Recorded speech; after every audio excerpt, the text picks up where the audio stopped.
Salut à tous, Kim Boys, fondateur du média Retour vers l'avenir, le média dédié à la scène R&B et soul francophone. Pour ce nouveau format du RVA Minute, j'ai avec moi une invitée au nom de Règne. Comment tu vas? Ça va et toi? Ça va, écoute, je vais très bien. Sois la bienvenue chez nous. Merci. Je suis très content que tu sois là. Ah, t'es pas contente? J'attendais pas. Je suis très spontané dans ma façon de parler, hein, donc... T'es pas contente, c'est ça? Non, mais bien sûr que si. Franchement, c'est un plaisir. C'est un plaisir. Ouais. C'est voilà, exactement. T'es notre première invitée pour ce nouveau format. Ouais. Donc, comme je l'ai dit, ou peut-être pas, je vais le réexpliquer. Le RVA Minute, en fait, on est là pour parler d'un projet, d'un single. Mhm. Et là, pour le coup, t'as sorti ton single Hit Girl, Ouais. dont on va parler. Mais avant, j'aimerais savoir le nom de Règne, d'où il vient. Et Ok. pourquoi tu t'appelles comme ça? Alors, faut savoir que moi, je m'appelle. Mhm. Donc, on n'avait plus de ma fille ou par mon prénom. Et c'est vrai que j'ai longtemps réfléchi par rapport à quel nom de scène j'allais prendre. Et je me suis dit que j'allais m'appeler Rain parce que pour moi, la musique, tu sais, c'est mon combat. J'ai envie de vivre de ma passion. Je suis passionnée depuis petite, je chante depuis petite. Et c'est surtout que je m'étais dit, en fait, Dieu m'a donné... je suis chrétienne. Donc, Dieu m'a donné un don et il faudrait que j'en fasse usage, tu vois. D'accord. Donc, ouais, je me suis dit, en fait, tu peux très bien vivre de ta passion. Si j'ai ce don-là, il faudrait l'utiliser. Donc, c'est vraiment cette mentale-là que j'ai, en fait. Mais le règne, la source, même le niveau de la façon dont tu l'as écrit, comment ça t'est venu? Tu t'es réveillé comme ça un matin et tu t'es dit, je vais m'appeler Règne, ou il y a une histoire après, derrière ça? reine en anglais, ça veut dire règne. Un règne, tu vois. Oui, justement. Et je me suis dit, moi, si je fais de la musique, c'est vraiment pour réussir, tu vois. C'est pour vraiment aller au sommet, au plus haut de mon art, on va dire. C'est ce que je j'essaie même pas de me comparer aux autres ou de me dire, ouais, il faut que je sois la meilleure. Je veux juste être la meilleure de moi-même, tu vois. C'est ce que je dis toujours, ça. Tu veux être la meilleure version de toi-même. C'est ça. D'accord, de l'une. Ouais, c'est ça. En tout cas, très bien. T'as bien fait de le trouver, je trouve que c'est très joli. Merci. Et pour le coup, tu es une R&B girl ou pas? Ah, beaucoup. Beaucoup? Ouais. Est-ce que tu peux nous expliquer cet amour pour le R&B, il est venu comment?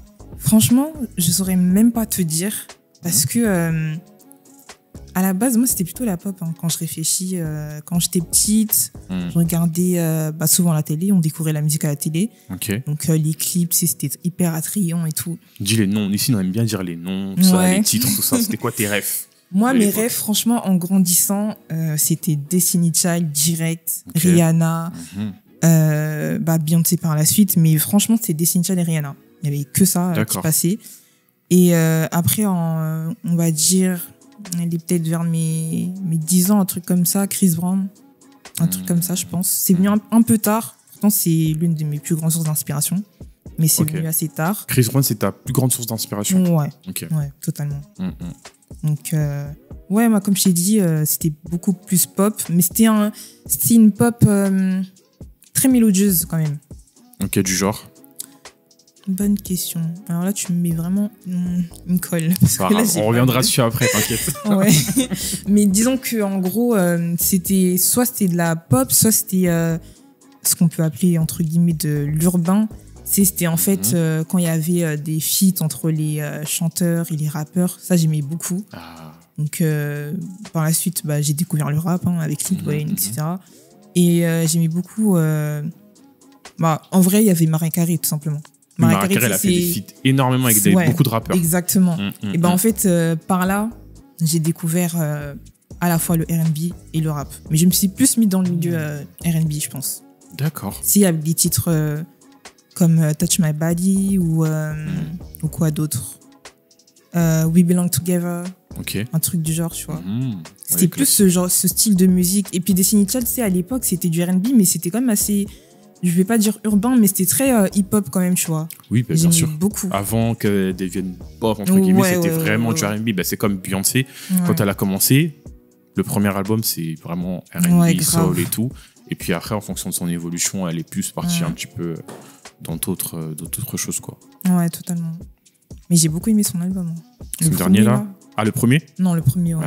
Moi, non, c'est pas mon album préféré, mais c'est vrai que j'aime beaucoup cet album aussi. Ouais. Pour moi, c'est un no-skip. Il s'écoute... tu l'écoutes de A à Z. Et en fait, jusqu'à aujourd'hui, il a super bien vieilli. Ouais, grave. C'est un classique. De fou. Et du coup, le déclic avec le R&B, quand tu t'es levé un jour, tu t'es dit je vais faire du R&B, ça s'est passé comment? Je dirais qu'il n'y a pas forcément eu de déclic parce que j'ai grandi avec cette musique en vrai. Est-ce que tu chantes depuis que t'es petite déjà? Ouais, je chante depuis que je suis petite. Ok. Je chante depuis que je suis petite. J'ai chanté en vrai. La chorale? Je pense même pas. Non. J'ai pas fait de chorale, pas de cours de chant. Naturellement, comme ça, pas autodidacte. d'église, vraiment. Moi, je chantais juste dans la chambre. Parce que tu sais, en fait, quand t'étais petit, moi, j'avais beaucoup d'imagination en tout cas. Donc, quand je regardais l'équipe à la télé, j'avais juste envie de reproduire chez moi dans ma chambre. Donc, j'ai commencé à chanter comme ça, tout simplement. Tu sais, j'avais genre tous mes doudous, je les mettais par terre et tout, en cercle. Mode ouais. Ouais. Je faisais ça et je pense, c'est venu tout seul. Il n'y a pas forcément eu de déclic. D'accord. Et ça n'a pas changé. Là, j'ai 23 ans, ça n'a pas changé. Mais du coup, tu chantes depuis que t'es petite. Ouais. Ton premier single, Concession, tu l'as sorti cette année. Exact, ouais. Qu'est-ce qui s'est passé depuis ton enfance jusqu'à maintenant? La timidité. Je dirais, tu sais que tu chantes, que les gens apprécient ta voix, mais tu te prends pas au sérieux. Tu sais, tu te dis, bon, j'aime bien chanter, mais est-ce que je vais devenir une star, tu vois? J'ai remarqué, attends, je suis obligé de t'arrêter. Pourquoi les gens, vous avez ce don de savoir chanter et à chaque fois vous êtes en mode non, vas-y, je sais pas trop. Vous avez toujours ces trucs d'hésitation. En fait, je pense que déjà, tu refoules ce truc. Tu sais, tu prends pas au sérieux. C'est ça? Comment? Syndrome de l'imposteur, tu penses? Ouais, peut-être. Tu sais, des fois, quand t'es petit, t'as des passions, t'aimes bien faire certaines choses et tout.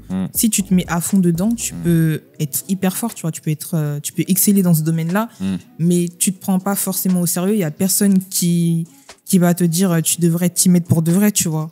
D'accord. Je pense qu'il faut quelqu'un pour que des gens pousser. qui te poussent en fait à t'encourager vraiment. Tu vois pas forcément. Mais est-ce que tu m'as dit qu'il y a les gens qui disaient que tu chantais bien, c'est ça, c'est ce qu'ils disaient, non?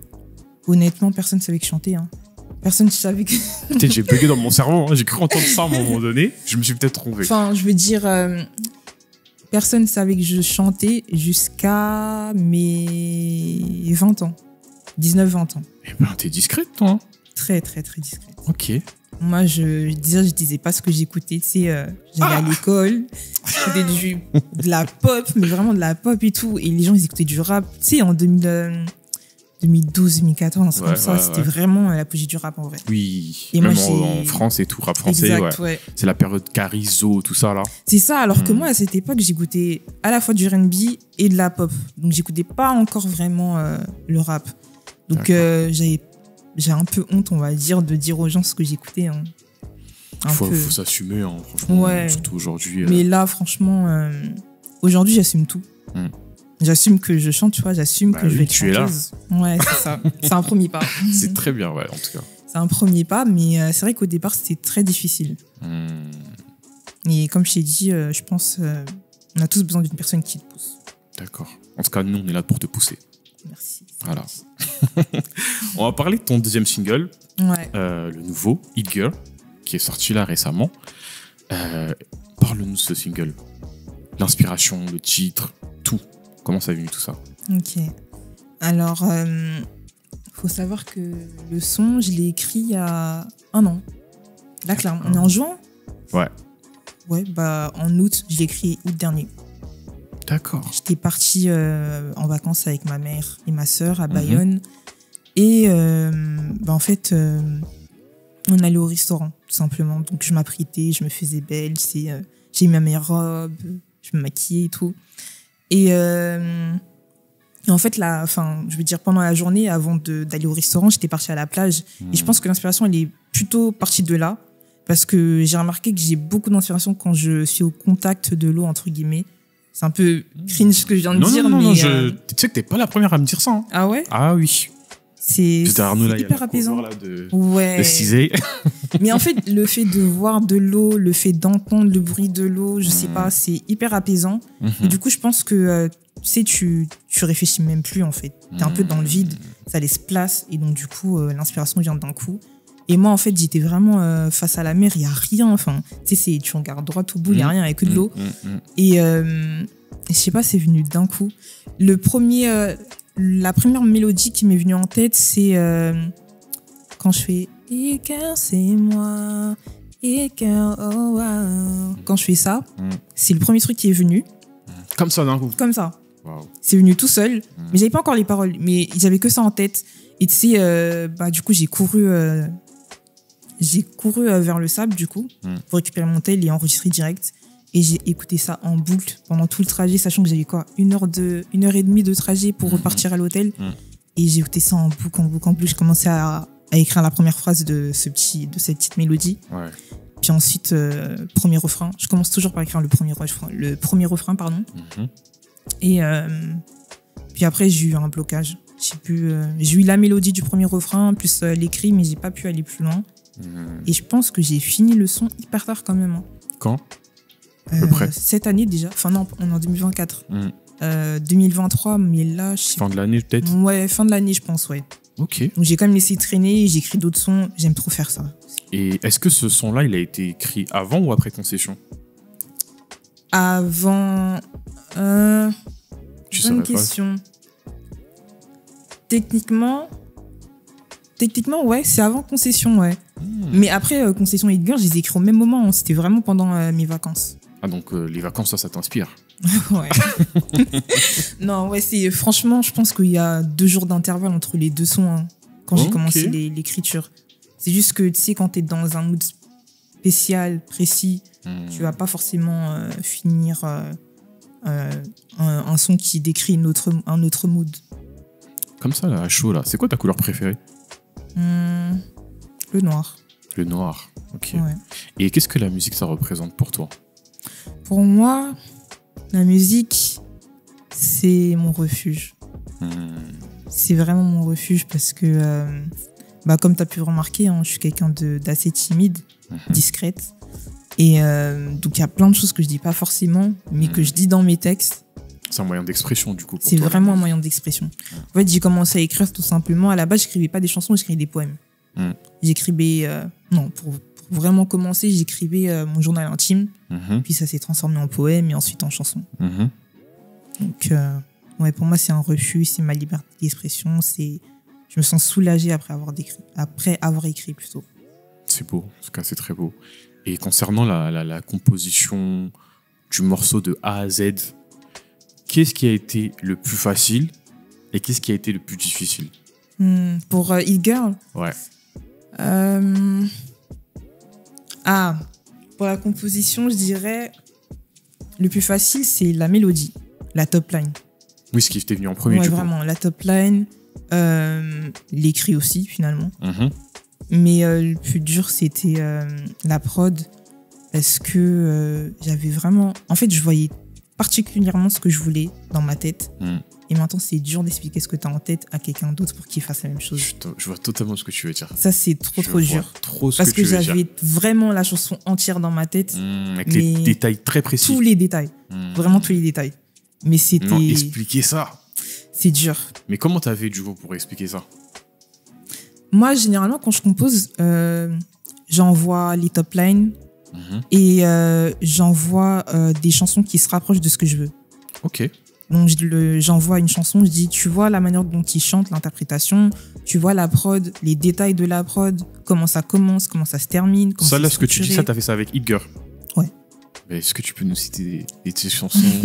On est là pour décortiquer le single. Alors, pour Hitgirl, c'est vrai que j'avais... Tu connais Odile? Mais oui. Ah ouais? Non.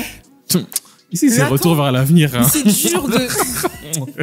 C'est tellement dur. C'est parce que tu ne me connais pas trouver. encore bien, c'est pour ça. Je connais beaucoup de choses. Oh, c'est trop bien. Odile, par exemple, il avait sorti... Comment il s'appelle l'EP. Il a sorti un EP, il est sur un lit. Tu sais, je ne pourrais pas te donner le titre, je te cache pas, mais je vois qui c'est. En tout cas, je sais que la chanson, là, je me rappelle, la chanson s'appelle Dinner Table. Ok. Et ce son, quand j'ai écouté ça, je me suis dit, mais oui, c'est vraiment ce que je veux, en fait. T'entends les bruits des photographes, tu sais, les bruits tch-tch. T'entends ça, comment il rentre dans l'instru, comment ça se termine, comment ça commence. Et je me suis dit, en fait, même la vibe, tu sais, c'est Fast Life. C'est un truc que tu t'apprêtes à sortir. Ouais. T'es frais. Ouais, t'es frais. C'est vraiment ce que j'avais envie de transmettre. C'est ce que j'ai ressenti quand j'écoutais justement ton son. Ouais. Bah, c'est parfait. Là, c'est vraiment un compliment ce que tu Moi, me je te dis. jure que... Parce que, tu sais, moi, j'ai une façon d'écouter la musique. Je me dis toujours, quand j'écoute la musique, j'ai limite besoin de me mettre à la place de la personne. De me dire, ah, quand elle a dit ça, à quoi elle pensait? Pourquoi, nanani, tu vois, quand tu dis, ouais, Mona Lisa me suit du regard. En fait, je me mets beaucoup d'images dans mon cerveau, tu vois, au niveau de l'écriture. Ouais. Et justement, quand j'ai écouté ton morceau, je me suis dit, ah ouais, en vrai, ça, c'est vraiment un thème, en gros, où tu te mets en valeur, tu te sens frais. C'est ça. Et j'ai bien aimé ça parce que je me dis que bah, même pour les gens qui vont écouter ton titre, ils vont se ressentir ça aussi, je pense, tu vois. Mais c'est ce que je veux parce que, tu sais, je trouve que, tu sais, quand tu vas sur Instagram ou même sur les réseaux, tu vois tellement de belles choses et tout. Et des fois, tu sais, tu peux envier certaines choses. Ou peut-être pas envier, mais tu vas te regarder et te dire, ouais, j'aimerais bien être comme ça. Mais en fait, tu l'es déjà. Tu t'es juste pas trouvé, tu vois. C'est ça. C'est pour ça et je pense que tu as besoin d'avoir un truc. Et la musique, ça aide tellement pour ressentir ce truc-là. C'est thérapeutique, hein. Ouais, c'est ça. Pour le faire ressentir. Ressortir plutôt, pardon. Et là, c'est vraiment ce que j'ai voulu faire, c'est de me dire que les gens qui vont écouter le son, ils se sentent beaux, tu vois. Qui c'est tourne, moi, voilà. tu vois, c'est moi, genre. C'est moi, c'est pas quelqu'un d'autre, tu vois. Ouais. C'est ce que j'ai vraiment envie que les personnes se disent en écoutant le son. D'accord. Et est-ce qu'il y a eu d'autres inspirations au niveau des artistes que tu as eu pour pouvoir faire le morceau? Non, je pense pas. Non? Là, pour le coup, c'était très... comme c'était un mood précis, tu vois, et qu'en plus, j'écoutais le son en boucle, je pense qu'il m'a vraiment inspiré pour le coup. D'accord. Et en plus, moi, je suis quelqu'un... je m'inspire de tout le monde. Tu sais, j'ai pas besoin de m'inspirer uniquement des gros artistes. Ouais. Même les... en fait, il n'y a pas de petits artistes de toute façon, mais oui. peu importe. J'ai compris, ouais, oui. C'est ça. Mainstream, tu veux dire. Ouais. Et puis même, en vrai, je dis artiste, mais pas forcément. Hein. Tu peux même m'inspirer, là, tu sais. Toi aussi, tu peux m'inspirer, là. J'espère. Tu m'inspires déjà. On va parler en off, ça sent bref. Ouais. Mais ouais, je vois ce que tu veux dire. Et du coup, moi, j'aime trop poser cette question. Si tu devais mettre une couleur par rapport à ce titre, ce serait laquelle? Noir. Noir. T'aimes trop le noir. Hein. Ouais. Non, mais noir parce que, tu sais, c'est Fast Life. Ok. J'ai vraiment pas d'autres mots pour décrire ça parce que pour moi, le noir, ça représente vraiment ce mood. Tu sais, ce truc, j'ai envie de dire luxueux, mais c'est pas vraiment luxueux, tu vois. C'est plus chic, on va dire. Quelque chose comme ça, tu vois. Okay. Je pense que... Et c'est sobre, ouais, c'est sobre. Du coup, le noir, ouais. Et au niveau de la cover, qu'est-ce que tu voulais dégager exactement, que les gens comprennent quand ils la regardent? C'était quoi un petit peu l'idée derrière ça? C'était un côté très musée. Tu sais, dans la chanson, je dis la phrase... ça m'arrive d'oublier mes paroles, mais je dis en gros... comme dans un musée, ouais, je dis vraiment ça en plus, comme dans un musée, la plus belle pièce que tu peux trouver. En fait, il faut savoir que en vrai, le son, je voulais vraiment que, comment dire, dans la tête des gens, les gens imaginent plutôt un musée. Vraiment, tu rentres dans un musée, tu regardes des œuvres d'art, tu sais même la structure, comment dire,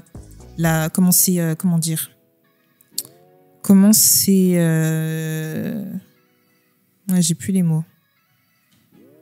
Comment c'est structuré, entre guillemets. C'est pas vraiment le bon terme, mais c'est comment c'est agencé plutôt. Ok. Voilà, comment c'est agencé, les musées. C'est très beau, tu vois. C'est très recherché, on va dire. Tout est mis... tout est mis pour une raison, tu vois. Ouais, rien n'est là au hasard. Ouais, voilà, rien n'est au hasard. Et du coup, c'est vraiment quelque chose que je voulais retransmettre dans mon son. Et surtout par rapport à la cover, c'était quelque chose de très, très esthétique, tu vois. Quelque chose très au détail au niveau de l'image. Hein. Ouais. En fait, tu m'as l'air très pointilleuse. Je me trompe ou pas? Non, c'est vrai. J'ai ressenti, ouais. C'est la cover, je voulais en fait très épurée. Tu sais, en fait, t'as pas besoin de détails pour habiller ta cover. Ouais. Tout est concentré dans la personne au final. Enfin, l'aura plutôt. Ok. Très intéressant. Et on va arriver vers la fin. Si, maintenant, comment dire, quelle est la chose...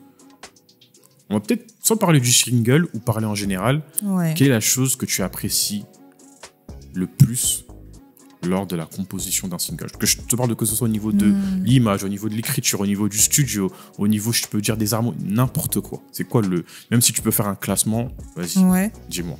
Construire la prod. Construire la prod? Vraiment, c'est mon truc préféré. Je pense que c'est le meilleur moment. D'ailleurs, je te coupe. La prod, Ouais. elle a été faite par qui dans ce morceau? Laosta. Ok, big. Toujours Laosta. Ouais. Bah, en fait, en fait, c'est ça qui est bien avec lui. Tu sais, tu crées vraiment avec lui et pas juste il fait dans son coin et toi, tu l'écoutes, tu vois. C'est hyper bien. Et pour rebondir sur ta question, Ouais. je vais dire la création de la prod, Ouais. les top lines. J'aime bien les top lines. Écrire. Il y a un Et- classement ou c'est dans le désordre? Non, là, je pense que j'ai fait dans l'ordre quand même. Ok, d'accord. 3, 2, 1 ou 1, 2, 3, je sais pas. Comment ça? D'abord, tu as dit la prod, ça c'est le numéro 1. Ah oui. La prod, c'est le numéro 1. Ok. Ensuite, je dirais rechercher la top line. J'aime bien. Et de toute façon, sans top line, c'est... Tu sais, tu peux écrire dans le vide, mais... du coup, ouais. Donc, prod, top line, parole. Ensuite, enregistrer. Enregistré. Ok. Mais si, enregistrer, c'est bien. Mais genre, la création de la top line... la création de la prod, tu pars à partir de zéro. Enfin, moi, pas vraiment de zéro. Mais tu sais, c'est vraiment quand même une carte blanche. T'as rien. Ouais. Et tu sors toutes tes idées. Et c'est trop bien. C'est vraiment trop bien. Ok. Écoutez, on arrive déjà à la fin de ce Oh, RVA dommage. Minutes. Ouais, de fou. Franchement, c'est passé super vite, mais sache que ton son Hit Girl, il est dans notre playlist. Merci. RVA, la playlist R&B, allez stream. Est-ce que tu peux nous dire tes actualités, comment tu vois les choses, qu'est-ce qui va arriver, tes réseaux sociaux, tout ça? Alors, je pense que je vais laisser traîner Hit Girl pendant tout l'été, je pense, pour faire une belle promo. Et puis, je pense que ça va bien avec ça sera mon mood, en fait, de l'été. Et ensuite, je pense que je vais sortir le 3e, plutôt vers septembre, ouais. Dis-leur à la caméra, là, ils te regardent. Je vais sortir ça vers septembre, je pense, parce que ça sera un autre mood, en fait, tout simplement. Moi, je fonctionne par mood. Donc, le 3e, il sera en septembre, et le 4e, ça sera un truc très hivernal. J'ai tellement hâte de l'enregistrer. Ok. Donc, vous verrez. En tout cas, comme je l'ai dit, Hit Girl dans RVA, la playlist R&B. N'oubliez surtout pas de vous abonner. TikTok, X, YouTube, on est partout. Suivez-nous. Ouais. Et Abonnez-vous aussi à moi. j'allais y venir. J'allais terminer. On dit le meilleur pour la fin, non? C'est vrai, c'est vrai. Voilà, j'allais terminer par toi. Allez stream Hit Girl. Allez suivre Reine sur tous ses réseaux sociaux. Donne-nous tes réseaux sociaux pour le coup. Ouais, parce que c'est un peu dur.